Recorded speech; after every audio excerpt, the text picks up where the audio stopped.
Want to program a flip key for your 2012-2016 Chevy Sonic yourself?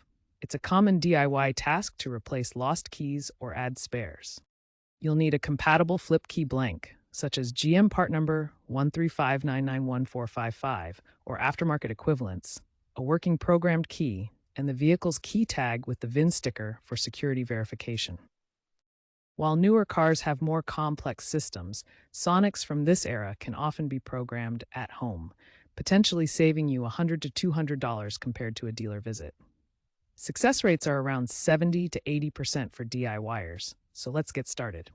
Here's how to program your Sonic's flip key.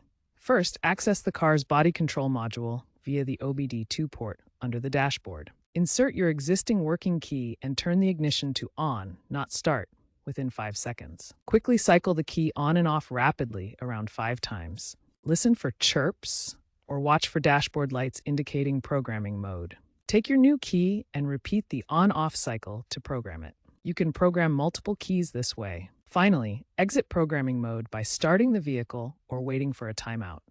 If you encounter issues, double-check your key blank compatibility, ensure your fob battery is good, and consider using an OBD2 scanner for clearer instructions. If problems persist, a corroded BCM connector could be to blame, requiring professional attention.